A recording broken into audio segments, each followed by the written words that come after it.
الحمد لله الحمد لله وحده والصلاة والسلام على من لا نبي بعده أما بعد فأعوذ بالله من الشيطان الرجيم بسم الله الرحمن الرحيم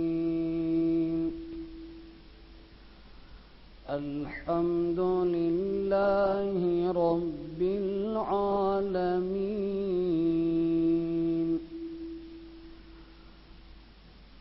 وقال النبي صلى الله عليه وسلم إن لله تعالى خاصة من الناس قالوا من هم يا رسول الله فقال هم أهل القرآن وخواصه أو كما قال صلى الله عليه وسلم. قابل قدر معزز سامعین، السلام علیکم ورحمۃ اللہ وبرکاتہ. اللہ رب ذوالجلال کا بے انتہا فضل اور احسان کہ اس نے ہم کمزور بندوں کو باعظمت مہینہ نصیب فرمایا اور پچھلے 2 سالوں کے مقابلے میں اللہ نے امسال عافیت عطا فرمائی. گزشتہ سالوں میں روزانہ اخبار موت کی کثرت کا کہ آج فلاں کا انتقال ہوا، کل کسی کا ہوا، پرسوں کسی کا ہوا، ایک دن میں اتنی موت ہوئی، اتنے لوگ انتقال کر گئے. پچھلے 2 سالوں میں یہی اخبار کانوں سے سنے جاتے ہیں، آنکھوں سے دیکھے جاتے ہیں. ایک عجیب ماحول تھا. عام انسان خوف و خشیت کے میدان میں گرا ہوا تھا. ہر طرف ڈر کا ماحول بنا ہوا تھا. اس وقت ہر انسان کی عجیب و غریب حالت تھی، لیکن اللہ نے عافیت کا معاملہ فرمایا تو اب انسان کی وہ حالت نہیں رہی. نہ وہ ڈر ہے، نہ خوف ہے، نہ دہشت ہے. اب انسان مطمئن ہے. اللہ پاک ہم سب کو اطمینان حقیقی نصیب فرمائیں. پوری امت مسلمہ میں خاص طور پر اللہ پاک عافیت والا معاملہ فرمائیں. سب سے زیادہ کم عقلی اور نادانی کی بات ہوگی اگر ہم اللہ کا شکر بجا نہیں لائیں کہ اللہ نے ایک دہشت کے ماحول سے نکال کر ایک امن کا ماحول عطا فرمایا ہے، تو انسان کے رگ رگ سے اللہ کی شکر گزاری کا اظہار ہونا چاہیے کہ اللہ نے ہمیں عافیت اور امن عطا فرمایا۔ اللہ تعالی ہم سب کو اس کے اس نعمت پر شکر گزاری کی توفیق عطا فرمائے۔ عزیزان گرامی، یہ رمضان کا مقدس مہینہ، جس کے پہلے عشرے میں آدھا سے زیادہ ہم پار کر چکے ہیں،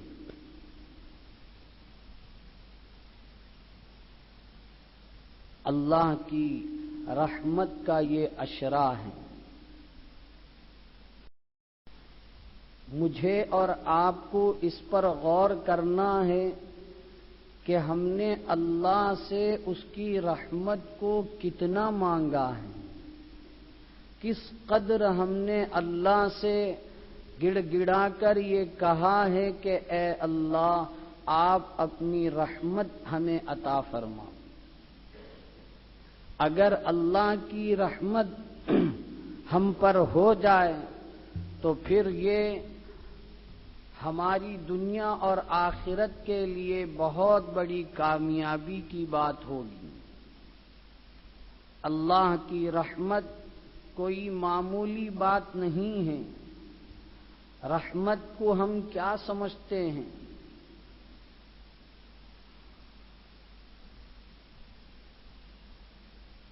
رحمت حقیقت میں ہم نے اس کو محسوس نہیں کیا ہے، سمجھا نہیں ہے۔ رحم کل قیامت کے دن اللہ تعالی کا جو رحم و کرم کا معاملہ ہوگا، وہاں پتہ چلے گا کہ رحمت کس کو کہتے ہیں۔ جیسے کہ کہا گیا کہ دنیا کے اندر اللہ نے اپنی رحمت کے 100 حصوں میں سے ایک حصہ نازل فرمایا ہے، باقی 99 حصے اللہ نے آخرت کے لیے رکھے ہیں۔ اسی ایک حصے کا اثر ہے کہ دنیا کے اندر کٹر سے کٹر خدا کا باغی نافرمان عیش و عشرت کی زندگی گزار رہا ہے۔ یہ اللہ کی رحمت کا اثر ہے۔ بس جو رحمت کے چند دن رہ گئے ہیں، مجھے اور آپ کو اس بات کی ضرورت ہے کہ ہر دعا میں اللہ سے یہ کہے کہ اے اللہ آپ اپنی رحمت عطا فرما دیجیے، اپنی رحمت کی چادر میں ہمیں ڈھانپ لیجیے۔ اور صرف دعاؤں میں، فرض نماز کے بعد کی دعاؤں میں ہی نہیں، ہر وقت جس حالت میں بھی ہم رہیں، ہم یہ کہیں، دل سے زبان سے ہر وقت یہ کہیں کہ اے اللہ آپ اپنی رحمت عطا فرمائیے، اپنی رحمت کا ہمیں مستحق بنا دیجیے۔ اللہ ہم سب کو اور امت مسلمہ کو اپنی رحمت کا مستحق بنائے اور اس کی رحمت کو خوب لینے اور سمیٹنے والا بنائے۔ یہ رمضان کا مہینہ قرآن مجید میں اللہ رب ذوالجلال نے فرمایا شہر رمضان الذی انزل فیہ القرآن، یہ رمضان کا مہینہ وہ مہینہ ہے جس میں اللہ نے قرآن کو نازل فرمایا۔ میں ہمیشہ ایک بات کہتا ہوں،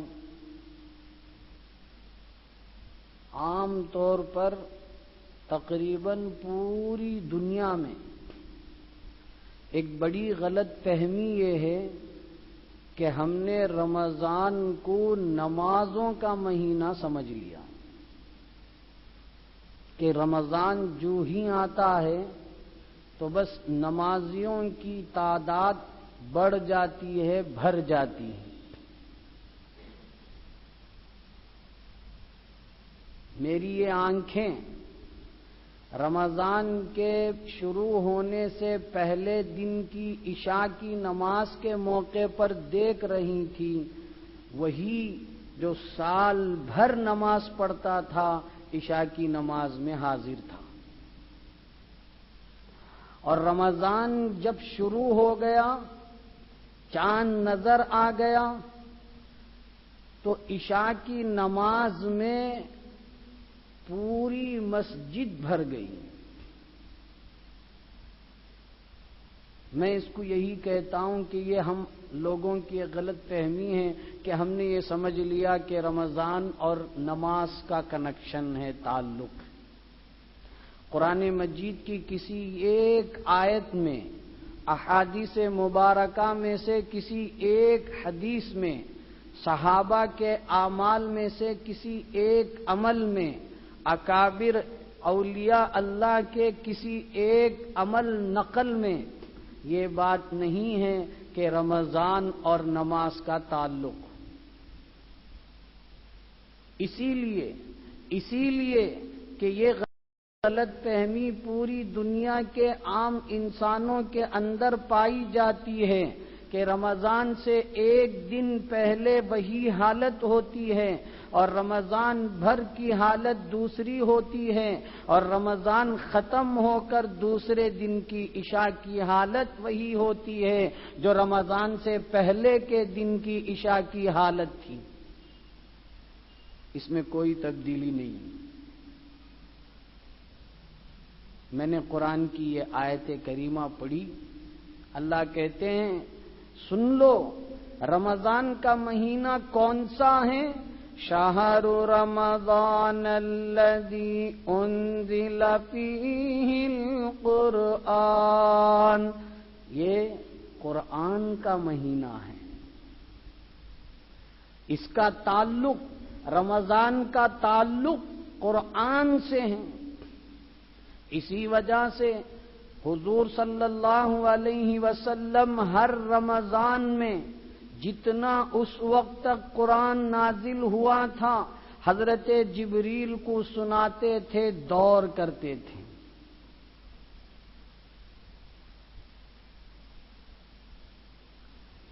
رمضان نماز کے ساتھ نہیں ہے، رمضان قرآن کے ساتھ تعلق۔ قرآن کیا ہے؟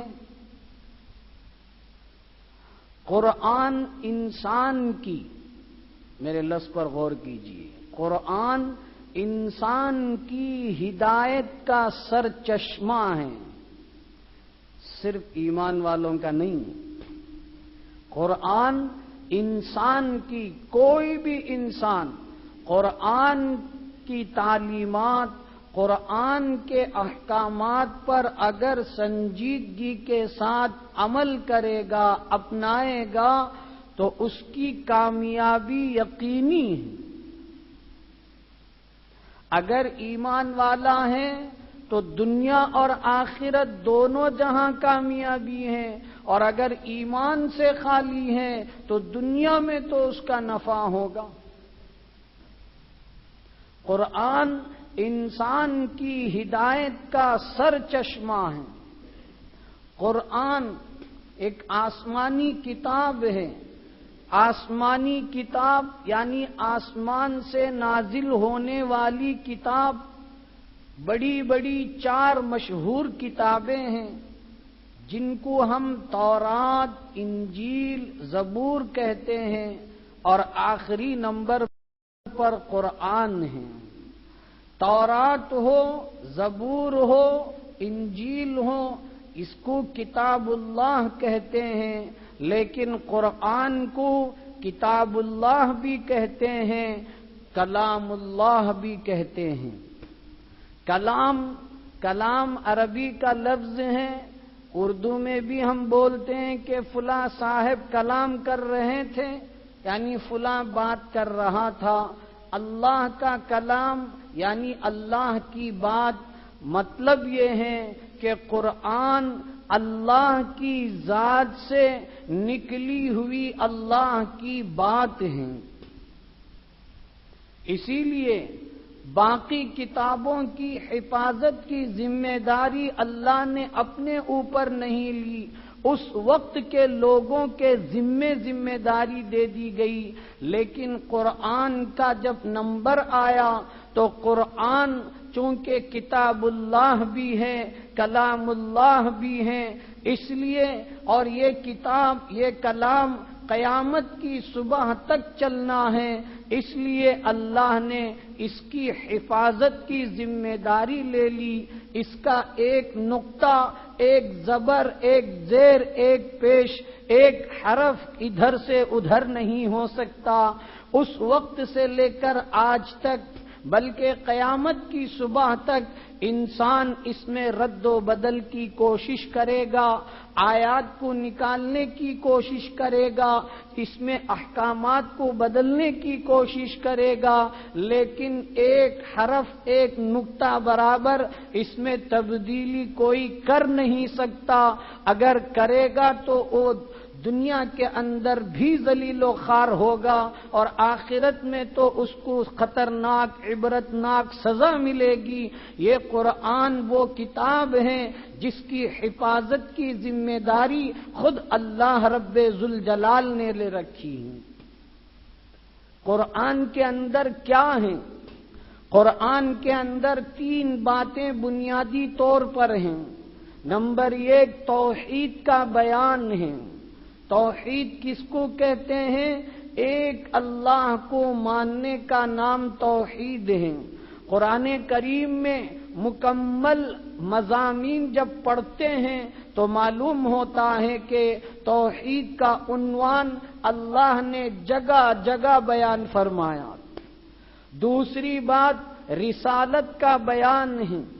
رسالت یعنی نبی آخر الزماں محمد الرسول اللہ صلی اللہ علیہ وسلم کو آخری نبی تسلیم کرنا۔ محمد صلی اللہ علیہ وسلم آخری نبی ہونے کا بیان، اس کو رسالت کہتے ہیں۔ قرآن مجید میں جگہ جگہ اس رسالت کا بیان آیا ہے۔ تیسری چیز توحید کا بیان ہے، رسالت کا بیان ہے، آخرت کا بیان ہے۔ جگہ جگہ اللہ نے آخرت کے بارے میں بتایا کہ انسان کی زندگی دنیا کی زندگی اصل نہیں ہے، اس زندگی کے بعد ایک دوسری زندگی آنے والی ہے جس کو آخرت کی زندگی کہتے ہیں۔ اس زندگی کے لیے دنیا کے اندر انسان کو تیاری کرنا ہے، انسان کو اعمال کر کے اس آخرت کی زندگی کو بنانا ہے۔ یہ 3 عنوان، یہ 3 ٹاپک قرآن مجید کا بنیادی عنوان ہے، قرآن مجید کا بیسک عنوان ہے۔ قرآن میں انہی 3 باتوں کو بار بار دہرایا گیا ہے۔ قرآن مجید میں حضرات انبیاء علیہم السلام کا ذکر ہے، ان کی قوموں کا ذکر ہے۔ جن لوگوں نے نبیوں کی بات مانی ان کا کیا حشر ہوا اس کا ذکر ہے، اور جن لوگوں نے نبی کی بات نہیں مانی ان کا کیا حال بنا اس کا ذکر ہے۔ قرآن مجید میں پورے طور پر جب دیکھا جائے تو تقریباً 25 انبیاء علیہم السلام کا ذکر ملتا ہے۔ اس میں سے چند نبیوں کے قصوں کو بیان کیا گیا اور چند نبیوں کے صرف نام کو لیا گیا۔ پورے نبیوں میں کسی نبی کا قصہ مکمل طور پر بیان نہیں کیا گیا، بلکہ صرف ایک نبی حضرت یوسف علیہ السلام کا قصہ، وہ بھی ترتیب سے بیان کیا پورے طور پر، لیکن جو پہلو اہم اور ضروری تھا اسی کو بیان فرمایا۔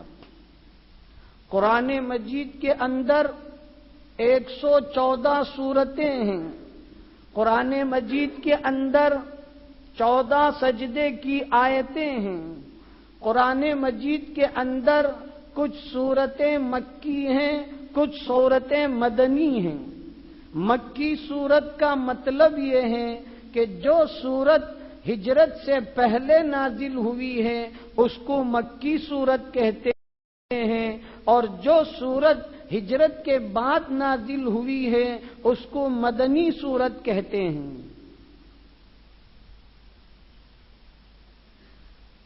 قرآن مجید ایک حرف چاہے سمجھ کر یا بلا سمجھے ہم پڑھیں اس کا ثواب ہے، اس کا فائدہ ہے۔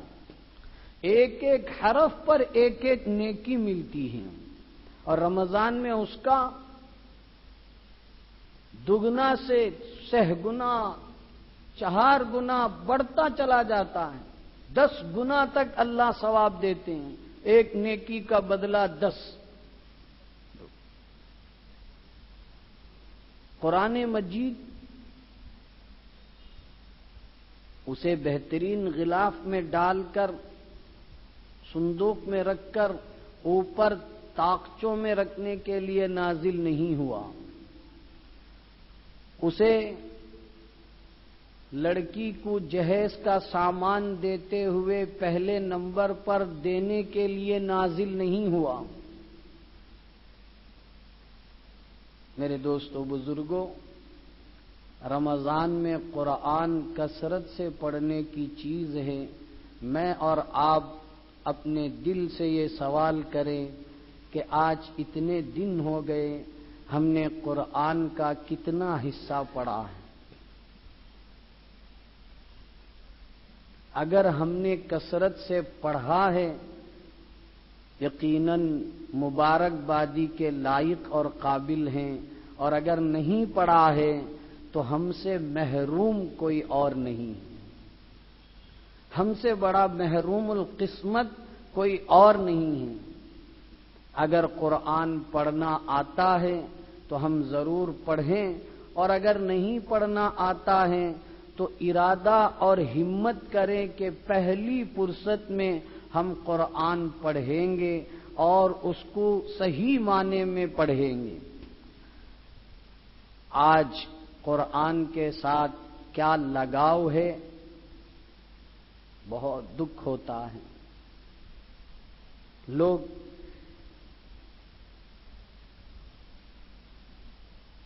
بٹے ہوئے ہیں جی، کہاں جلدی ختم ہوتا ہے وہاں گئے ہوئے ہیں، جہاں دیر سے ہوتا ہے وہاں تانا دیا جاتا ہے۔ میرے دوستو بزرگوں، اللہ کے یہاں ایسا انسان کتنا محروم ہوگا، اللہ کی کتاب کو کس قدر ہم جلدی چاہتے ہیں، تعجب ہوتا ہے، دل سے رونا آتا ہے، دکھ ہوتا ہے کہ آج عام ماحول یہ ہے کہ تبصرے ہوتے ہیں، تذکرے ہوتے ہیں کہ یہاں اتنی جلدی ختم ہوتی ہے، وہاں اتنی جلدی ختم ہوتی ہے، وہاں اتنی کم وقت میں تراویح کی نماز پوری ہو رہی ہے، فلاں فلاں فلاں۔ آج پورے معاشرے کے اندر جہاں دیر سے ختم ہوتا ہے اس کو برا بھلا کہا جا رہا ہے، اچھی نظر سے نہیں دیکھا جا رہا ہے۔ یاد رکھیے میرے دوستو بزرگوں، قیامت کے دن اللہ رب ذوالجلال حافظ قرآن سے کہیں گے، اقرا وارتقی کما کنت ترتل فی الدنیا، پڑھ جیسے دنیا میں پڑھتا تھا، ٹہر ٹہر کر جیسے پڑھتا تھا، کما کنت ترتل فی الدنیا، جیسے ٹہر ٹہر کر پڑھتا تھا، آج ہمارا دربار ہے، پڑھ پڑھتا جا، جنت کی ایک ایک سیڑھی چڑھتا جا، درجہ چڑھتا جا، وہاں پتہ چلے گا کہ قرآن کی عظمت کیا ہے، قرآن کی شان کیا ہے، قرآن کی طاقت کیا ہے، وہاں پتہ چلے گا جلدی چاہنے والے کتنے محروم القسمت ہیں، کتنے اپنے نام اعمال میں ثواب سے کمی کو پانے والے ہیں۔ بہرحال ہم کہاں کہاں دیر کو چاہتے ہیں اور کہاں جلدی چاہتے ہیں، اسی لیے کہتے ہیں کہ ہمارے یہاں گنگا الٹی بہتی ہے، جس کو جیسا کرنا چاہیے اس کو ویسا کرنے کے بجائے الٹا الٹا ہی ہم کرتے ہیں۔ بہرحال میرے دوستو بزرگوں، قرآن پاک کثرت سے پڑھنے کا یہ مہینہ ہے، اس لیے ایسا نہیں کہ بس کسی ایک دن تک پڑھنا ہے یا ایک مرتبہ تک پڑھنا ہے، پورے رمضان کا مقدس مہینہ تلاوت میں ہمیں لگانا ہے۔ اللہ پاک ہم سب کو عمل کی توفیق عطا فرمائے۔ خطبے میں ایک حدیث میں نے پڑھی، اللہ کے نبی علیہ السلام نے فرمایا کہ جیسے دنیا کے اندر لوگوں کے کچھ خاص لوگ ہوتے ہیں، اللہ کے بھی کچھ خاص لوگ ہیں۔ ان للہ تعالی خاصۃ من الناس، لوگوں میں سے اللہ کے کچھ وی آئی پیز ہیں، کچھ خاص لوگ ہیں۔ صحابہ نے پوچھا کہ من ہم یا رسول اللہ، وہ خوش نصیب لوگ کون ہیں اللہ کے رسول؟ تو اللہ کے رسول علیہ السلام نے فرمایا ہم اہل القرآن و خواصو، وہ قرآن والے ہیں۔ اللہ کے خاص لوگ قرآن والے ہیں، جو قرآن پڑھتے ہیں، پڑھاتے ہیں، اس کا انتظام کرتے ہیں، سنتے ہیں، سناتے ہیں، اس پر جو ہے اپنا سب کچھ قربان کرتے ہیں، یہ قرآن والے اللہ کے خاص لوگ ہیں۔ اللہ تعالی ہم میں سے ہر ایک کو قرآن والا بنائیں، آمین۔